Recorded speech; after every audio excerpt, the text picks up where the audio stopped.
Hello everyone and welcome back in the week 2 DBMS and welcome in the world of Tech. This is the DBMS lectures or the video you can say. This is the week 2 by the way. So week 2 सबसे पहले some we will discuss some important term. Okay, so what my plan it is for go through the week 2 lectures. It is just like the simple path is like सबसे पहले we will discuss some important term. We will discuss some important term. Okay, some important term for the week 2, and then we will discuss just like relational algebra part, relations algebra relational algebra part, then we will discuss SQL part.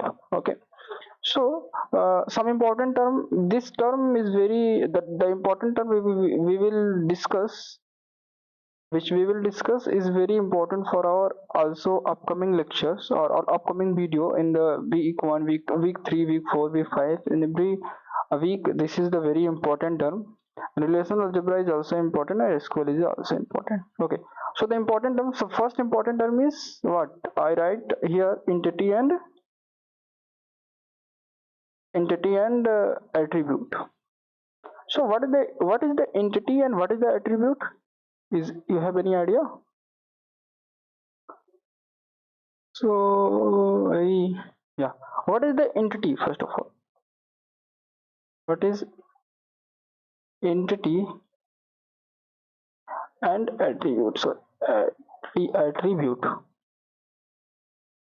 What is the entity? Entity is nothing but the physical word thing which have some property like you, student, class, teacher, instructor, which have some property, no? Just like a student, which have some property. Student, instructor also have some property. Okay, and like class means 1 2 3. So this is all the entity. Let assume I take this student as our entity. So student is our entity. Its property is the attribute. What is the property? Property means like name. Property का मतलब होता है name, just like that, name, ID, roll number, सब कुछ, मतलब student का सब कुछ, ठीक है, सब कुछ जो भी हो सकता है, जो भी सोच सको, वो सब कुछ प्रॉपर्टी है स्टूडेंट का, जैसी बात है, और वही प्रॉपर्टी एट्रीब्यूट कहलाती है। ओके, अगर हम टेबल में देखें तो हमारे पास ये एक टेबल होगा, ये टेबल का जो नाम होगा ना वो होगी एट्रीब्यूट। टेबल का नाम क्या होगा? स्टूडेंट। ये हो जाएगी एंटिटी, ठीक है, एंड इसके अंदर कुछ ना कुछ कॉलम होंगे। ओके, इस कॉलम का कुछ ना कुछ नाम होगा, मैंने बताया था इन द प्रीवियस लेक्चर्स कि जस्ट लेट स्टूडेंट का नेम होगा, उसका रोल नंबर होगा, उसकी डीओबी होगी, और भी चीजें हो सकते हैं। तो ये सब कुछ जो है ना, ये सब कुछ क्या है? इसकी एट्रीब्यूट है, ठीक है। अगर मैं ईआर डायग्राम की बात करूं, जो कि इन द अपकमिंग वीडियो में होगा डिस्कस, ईआर डायग्राम, तो एंटिटी को हम कुछ इस तरह से रिप्रेजेंट करते हैं एक बॉक्स में, और यहाँ बॉक्स में लिख देते हैं एंटिटी का नाम, और जो ये सब प्रॉपर्टी है ना, यानी कि जो एट्रीब्यूट है ना, वो इस तरह से डंडे की तरह ऐसे ऐसे ऐसे लगे रहते हैं, कुछ इस तरह से, कुछ इस तरह से, कुछ इस तरह से। तो ये होगी अपनी entity and attribute. I hope this is the clear, and this is the very easy concept, entity and attribute. Now wait a minute. What I draw? Okay, now another concept is keys. Okay, so what is the keys and why the keys come in the picture? Why the keys come in the picture? Okay, let I make the table, ठीक है। मान लेते हैं कि मैंने एक table है मेरे पास, ठीक है। इस टेबल में हमारे पास कुछ ना कुछ है, लाइक कॉलम का नेम है, लेट कर लेते हैं, इसका नेम है कुछ ना कुछ, कुछ ना कुछ इसका, नॉट रोल नंबर, नेम है, नेम है एंड डीओबी है and what the another thing, subject. Okay, this is the instructor table. Okay, so let करते हैं कि राम, मैंने राम ले लिया और राम मान लेते हैं कि Ram Ram and DOB is just like 2 2. Okay, not like 24 2004 or 2003. I not want like that. Subject physics and physics. सो की इसलिए पिक्चर में आया ताकि मान लेते हैं कि हमारे पास एक ऐसा टेबल है, ठीक है, इस टेबल में हमें इन दोनों टपल को, टपल क्या होता है पहले ही जानो। टपल का मतलब ये होता है कि जो रोज होते हैं ना, ये रोज, ये रो, ये रो, ये रो, कुछ भी रो, ये टपल हो जाएगी, ठीक है, डेटाबेस में सेकेंड टपल। तो इन दोनों टपल को डिस्टिंग्विश का मतलब होता है कि अलग अलग दिखाना, मतलब अलग अलग करना, कि यूनिक बताना कि ये राम अलग है, ये राम अलग है। मतलब कैसे बताएंगे कि हाँ ये राम अलग है और ये राम अलग है, क्योंकि wait a minute, recording is okay ना, हाँ, तो कैसे बताएंगे कि ये राम और ये दोनों राम, इट इज बोथ, और बोथ राम आर डिफरेंट। तो उस चीज को बताने के लिए हमारे पास आता है की का कंसेप्ट, की बताओ, की क्या करेगा, टपल को यूनिकली डिफाइन करेगा, ठीक है।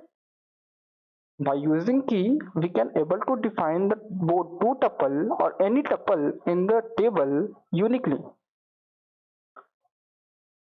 So, बट यहाँ पे लेट करते हैं कि मेरे पास एक टेबल है और मैं, ये टेबल था जो मेरे पास ये था, और ये इसे यूनिक क्या क्या डिफाइन कर सकता है, ये इंस्ट्रक्टर टेबल है, तो इसके अंदर यूनिक क्या क्या हो सकता है, मतलब कौन कौन से मैं कॉलम का नेम डाल दूं या एट्रीब्यूट डाल दूं जो कि इस टेबल को यूनिकली डिफाइन करें। जैसे कि आधार कार्ड डाल सकता हूँ, आधार कार्ड नंबर डाल सकता हूँ, आधार कार्ड नंबर भी तो यूनिकली डिफाइन कर सकता है इन दो के दोनों टपल को।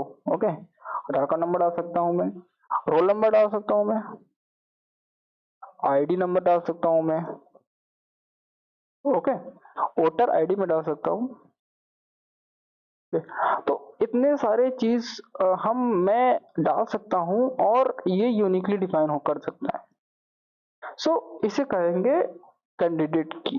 कैंडिडेट की का मतलब ये होता है collection of all attribute which can uniquely define the tuple. Okay okay, मैं इसमें से अगर किसी एक को ले लूं, किसी मान लेते हैं आधार कार्ड को मैंने ले लिया और इसे कह दिया प्राइमरी की। प्राइमरी की क्या होता है, वो एट्रीब्यूट जो टपल को यूनिकली डिफाइन कर ले। तो प्राइमरी की और कैंडिडेट की में अंतर क्या होगा, प्राइमरी की कैंडिडेट की में अंतर ये होगा कि candidate key collection of all attribute होगा, प्राइमरी की में भी 1 होगा, 2 होगा, 3 होगा, may be it is depending on the cases. Okay, so और बचे हुए जितने सारे एट्रीब्यूट होंगे वो क्या होंगे, सेकेंडरी की, सेकेंडरी की। ओके, सो इतना याद रखना, सेकेंडरी की is also uniquely define the tuple. Okay, ऐसा नहीं कि सेकेंडरी की मतलब, सेकेंडरी की मतलब कुछ भी नहीं। So primary key is we can say it is so we can say is a candidate key is a super set of, sorry, candidate key is a super set of primary key. ck is a candidate key. Okay, so what is the candidate key and what is the primary key, what is the candidate key is now. So what is the key I discuss, and type of the key I not discuss now. Okay, so entity is the key. Okay, so key is just like candidate key, primary key, secondary key, and I write down. Yeah, wait a minute. I write down any. I write down somewhere. Somewhere I write down this. Control C and Control V. This is all type of Control V. Okay, so yeah, so candidate key we done, secondary key is we done, primary key is done, and foreign key we can discuss. Yeah, so again we will discuss some other thing about the primary key. primary key property, primary key, what is the primary key property? Primary key is just assume, okay, for the primary key I just assume I have the table. Okay, table have some three attribute. Okay, this is id, this is the name, and this is the dob. Okay, let assume I make the IDs pk. just assume कि मैंने id को pk बना दिया, id को pk बना दिया, id को मैंने pk बना दिया, मतलब ऐसे ही बना दिया। जब id pk बनेगा ना, सो जब id pk बनेगा तो id कुछ ना कुछ रूल फॉलो करेगा pk का। तो pk का रूल ये है कि जो id का जो pk का वैल्यू, यानी कि id का वैल्यू मीन्स pk का वैल्यू, प्राइमरी की का value, that must be unique and not null. So both condition must be follow. Okay, unique and not null, इसका मतलब क्या? इसका मतलब ये कि id के अंदर अब जो भी वैल्यू जाएगा, मैंने इसे pk बना तो दिया, अब इसका मतलब id के अंदर जो भी वैल्यू जाएगा वो यूनिक होना चाहिए एंड नॉट नल का मतलब क्या होता है? नल का मतलब होता है कुछ भी नहीं, नॉट नल का मतलब कुछ तो होना चाहिए, इसका मतलब ये। अच्छा, अगर लेट करते हैं, जैसे कि मान लेते हैं कि आईडी में मैंने 1 डाल दिया, नेम में मैंने ए डाल दिया, डी भी मैंने डाल दिया 2। ठीक है, अगेन अगर मैं डालने की कोशिश करूंगा 1A2 तो एरर देगा, लेकिन मैं डाल सकता हूं 2A2, क्योंकि मैंने कहा प्राइमरी की आईडी ही है सिर्फ, तो मैं इसको यूनिक करके इन सबको, मैं सिर्फ इसको यूनिक करके इन सबको रिपीट कर सकता हूँ। ओके, अब मैं यहाँ पे अगर मैंने नल दे दिया, कोई नल वैल्यू दे दिया, और यहाँ पे मैंने कुछ नाम दे दिया ए, और यहाँ पे टुलिप, तब ये इस यहाँ पर भी एरर देगा। मैं दिखाता हूँ कैसे होगा, एरर कैसे देता है। तो मैं डाटाबेस कनेक्ट करता हूँ, ठीक है। बाय द वे मैं चीज़ों को बताऊंगा कैसे डाउनलोड कैसे करना है, how we download this Postgres and how we install and how we use this and how SQL, मतलब टोटल एसक्यूएल के बारे में बताऊंगा, ठीक है। Okay, let assume I make the table. Okay, सबसे पहले create table students. Okay, create table students, I just putting the id, what the id it is, id name and ub. Okay, id data type, what data type is it, id name data type is varchar 5, it's just randomly varchar 5, id name and ub varchar 7, and primary key id. So I make the table, I run this, wait a minute, okay, varchar, I just where, okay, here, yeah, oh, relation already exists, I think student already we have, so I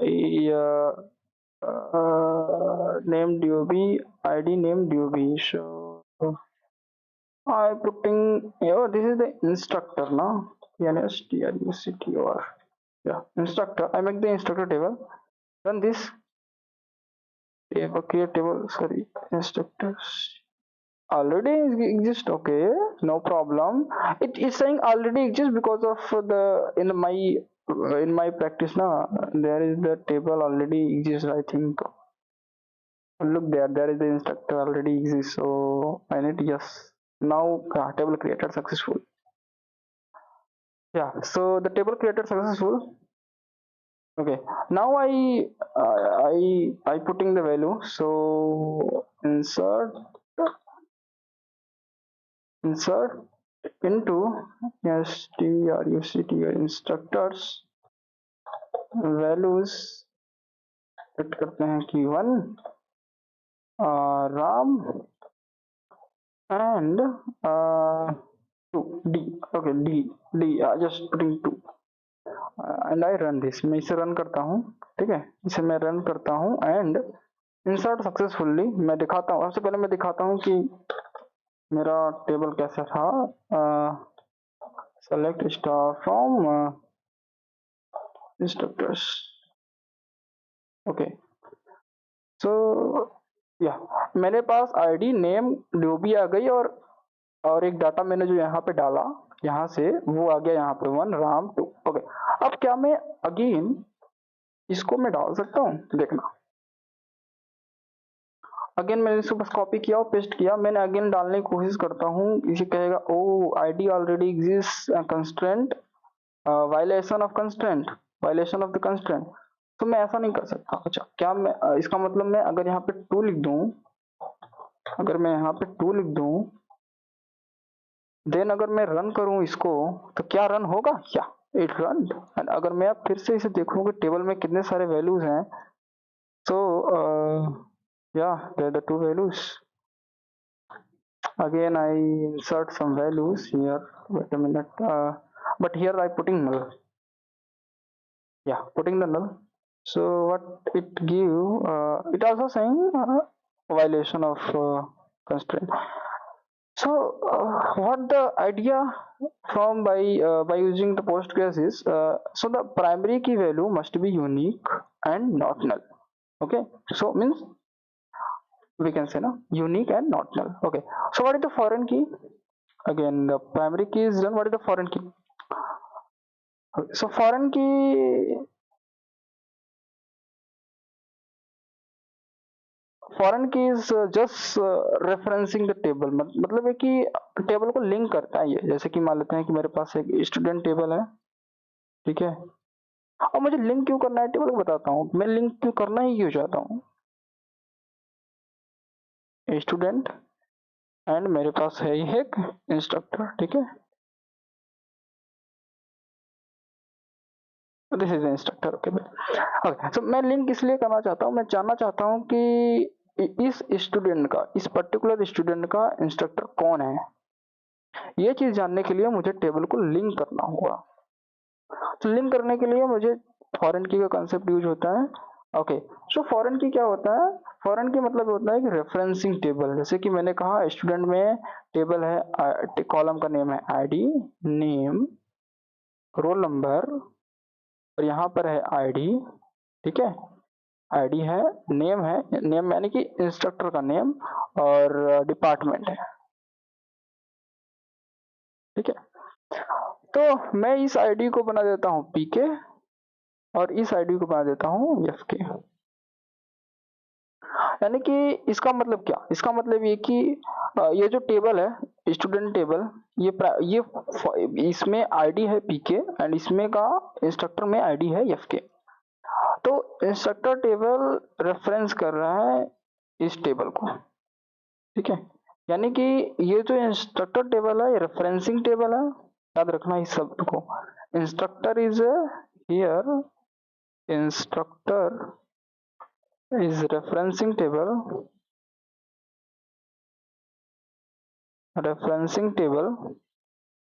and student is reference table, student is reference table। Okay this, इसे याद करना, इसे याद करनी मतलब बस ऐसे ही है, लाइक कंसेप्ट को क्लियर करना, that's it. again I think we will done with the key. Okay, yeah, not done with the key. Now what is the super key? What is the super key? super key super की का मतलब ये होता है कि the possible combination of the key which the possible combination of attribute who can define the tuple uniquely, but in the possible combination of the key attribute there must be one or more than one candidate key। मतलब मैं क्या कहा गया? Okay सब जैसे जैसे कि मेरे पास एक एग्जांपल था यहाँ पर, ये रहा। तो यहाँ पर no no this is not example, या तो Aadhaar number, roll number ID, this is the candidate key, we will discuss, this is the candidate key, we discussed this things, this is the candidate key. Okay so इस candidate की में किसी एक को पकड़ूंगा, किसी एक को पकड़ लूंगा। जैसे मान लेते हैं आधार नंबर पकड़ लिया, आधार नंबर को मैंने पकड़ लिया, ठीक है। आधार नंबर के साथ मैंने कुछ और एट्रीब्यूट इस टेबल में से लगाकर यहाँ पे लगा दिए, ठीक है। अब जो ये बना, ये जो बना, ये आधार नंबर, ये जो भी बना, ये पूरा पूरा एक कीज बनी। अगर ये की अगर ये की हमें यूनिकली टपल को डिफाइन करने में हेल्प कर दी, तो ये कहेंगे सुपर की। बस that's simple concept, okay. So super की क्या होता है? सुपर की is the father of all की यानी कि सुपर की इज सबसेट ऑफ प्राइमरी की, सबसेट ऑफ कैंडिडेट की, subset of secondary key is all key, okay. So yeah, and what is the surrogate key? Just writing this okay, this is the any candidate key, and this is the attribute any attribute, और ये जो भी बना अगर वो uniquely define कर दिया, सो वो बन जाएगा अपना super key, okay. So what is the surrogate key? Okay, let करते हैं। मेरे पास एक एग्जांपल थी, बहुत अच्छा सी example. I have ID name roll number, not this, yeah, this examples, this is the quite good example, okay. So control C and control V, okay. So let करते हैं कि मेरे पास ये एक टेबल है, इस टेबल में दो टपल है, Ram Ram and two two physics. मान लेते हैं कि मैंने इस टेबल को में से डुप्लीकेट हो गया और इसे मैं डिलीट नहीं करना चाहता, तो मैं इसे यूनिकली डिफाइन करना चाहता हूँ। वो यूनिकली डिफाइन कैसे मैं करूंगा? बल्कि मैं कोई प्राइमरी की प्राइमरी की मतलब कुछ भी नहीं डिफाइन करना चाहता, मैं बस सिंपल सिंपल कंसेप्ट। तो मैं सरोगेट की का हेल्प लूंगा। सरोगेट का मतलब ये कि हमें एसक्यूएल खुद एक फंक्शन देता है, सरोगेट फंक्शन। वो उससे क्या होगा कि अगर मैंने कोई सा भी टपल, कोई सा भी एट्रीब्यूट लिया, उसका नाम मैंने दिया, लेट करते हैं कि मैंने दिया एसओएन, ठीक है, और मैंने एसओएन यानी कि सीरियल नंबर को मैंने कह दिया कि ये एक सरोगेट की है। अब जो ऑटोमेटिकली जब एसक्यूएल क्या करेगा कि जब हम नई एट्रीब्यूट डालेंगे, जैसे कि मैंने डाला कि राजन 3 केमिस्ट्री, ठीक है, तो ये ऑटोमेटिकली इसको भी एक वैल्यू दे देगा जो कि यूनिक वैल्यू होगा, इसको भी एक यूनिक वैल्यू देगा, इसको भी यूनिक वैल्यू देगा, हर एक को यूनिक वैल्यू दे देगा। This is the power of surrogate की, मतलब एसक्यूएल ही हमारे लिए काम करेगा। अच्छा, हम यूनिक के पीछे क्यों भाग रहे हैं? हम यूनिक के पीछे इसलिए भाग रहे हैं क्योंकि हमारा सर्चिंग फास्ट हो जाए और डाटाबेस में हमें पता तो चले कि जैसे मैंने कहा ना, स्कूल में ऐसे 2 राम हो गए, अगर 2 राम हो गए तो स्कूल में कोई बंदा आएगा तो कहेगा राम खड़े हो जाओ, then what then both Ram are stand, like both ram, maybe both ram are stand, okay, ram stand up, then both ram stand up, but it not be possible कि जिसको हम स्टैंड करना चाहते हैं वो दोनों हैं, हम चाहते हैं कि सिर्फ एक ही राम खड़ा हो ना। So what we did, we can uniquely define, and also searching is quite good idea for uniquely define the things, because searching करने के लिए भी क्या होता है ना कि सर्च अगर मैंने कहा, मैंने एक सर्च रन किया कि राम, यहाँ पे कितने सारे राम आ जाएंगे, ये राम, यहाँ पर एक ऐसे बोल्ड स्क्रीन बनेगी, ऐसे पीला, ऐसे पीला, तो यहाँ पे दो दो पीले पीले बन जाएंगे ना कि यहाँ पे दो दो राम है तो दो हाईलाइट हो जाएंगे, दो टेक्स्ट हाईलाइट हो जाएंगे। एंड ये हमारे प्रोसेस को भी, लाइक कंप्यूटर के प्रोसेस को भी खाएगा कि मतलब रैम में रोम को यूज करेगा, बट हम चाहते हैं कि राम सर्च करूं या फिर कुछ ऐसा चीज सर्च करूं जो कि सिर्फ एक ही पर हाईलाइट हो जाए, ऐसे एक ही चीज पर हाईलाइट हो जाए, और इससे क्या होगा कि हमारी प्रोसेसिंग भी थोड़ा कम यूज होगी एंड कंप्यूटेशन भी कम यूज होगा। The key concept is done, by the way, we will done with all key concept, all key is done. Now the domain and range, okay, again, okay, just assume what is the domain? Domain means the constraint about the input। Let करते हैं कि मैंने एक table बनाई, okay, table बनाई कि late करते हैं कि मैंने एक टेबल बनाई मैरिजेबल, ओके। अब मैंने, no, no, not marriageable, just remove this, erase this, not able to complicate this, not a complicate, I'm not able to go this conflict. Yeah, so this is the table of player. Okay, so player, this is the player table. Here's the name, id and age.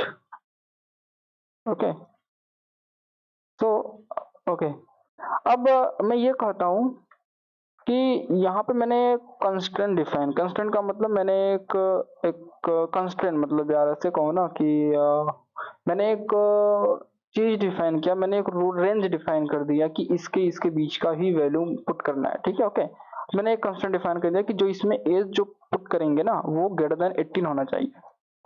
तो अब जब भी कोई इंसान आएगा, अगर उसने put किया नेम ए, आईडी दिया इसने 1, एज पुट किया 17, जैसे ही एज उसने 17 पुट किया तो ये पूरा के पूरा टपल इसके इस टेबल के अंदर आएगा ही नहीं।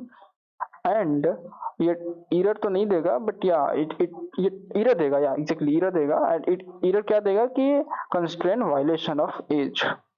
ओके, सो ये टपल यहाँ पर नहीं आ सकता। तो यानी कि अगर मैं इस टपल को चाहता हूँ कि ये टपल हमारे टप आए तो यहाँ पर ग्रेटर देन 18 होना चाहिए, यानी कि 19, 20, 21, 22, 23, 24 जो भी है वो, ठीक है। सो ये होता है डोमेन कंस्ट्रेंट। रेंज का मतलब वही जैसे बात है input and output, just like that कि जो आउटपुट का मैं कंस्ट्रेंट लगा सकता हूँ कि जो आउटपुट हो, जैसे कि मैं कहूँ ना कि जैसे मैंने कहा राम, तो 2 राम आ सकते हैं, ठीक है, 2 राम आ सकते हैं, राम 1, राम 2। मैं कह देता हूँ कि नहीं मुझे एक ही राम चाहिए, तो मैं नहीं, नहीं नहीं ऐसा नहीं, ऐसा कंफ्यूज हो जाओगे अभी। ओके, लेट करते हैं कि मैंने एक ऐसा क्वेरी रन करी। क्वेरी का मतलब क्या होता है, सॉरी,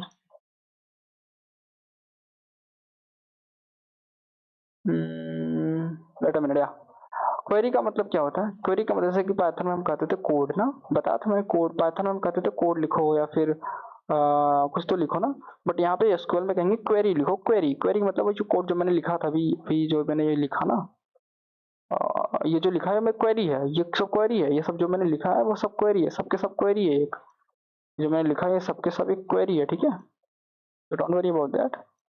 ओके, सो मान लेते हैं कि मैंने कोई एक क्वेरी रन करी और उसमें आ गया राम और रोहन आ गया, ठीक है, और इनकी जो सैलरी थी 30,000, 30,000 मान लेते हैं, मैंने सिर्फ एक ही 30,000 की सैलरी चाहिए थी, या फिर राम मिल जाए, रोहन चाहिए जो, तो मैं कह दूंगा fetch 1, oh sorry, offset and limit, not a fetch one. Fetch one is used in the Python, but yeah, in the query, in the SQL query, we use the limit and offset, so we can apply the limit one, so we can apply the constraint on the range, which is output में हमें constraint लगा सकते हैं। so ये हो गया range and domain and range का concept, and I think we will discuss all the concept which is an important term. Yeah. Now our important term we will completed and this lecture is done. Thank you for watching, and we will meet again for SQL query language, which is we will discuss SQL query operator, aggregate functions, and how the cross product done, how the natural join we do, and how the subtraction and how the division and how union and how the intersection. We will discuss all of the operations in the other lectures. This is the 30-minute videos, by the way. Yeah. Okay. So again, thank you for it.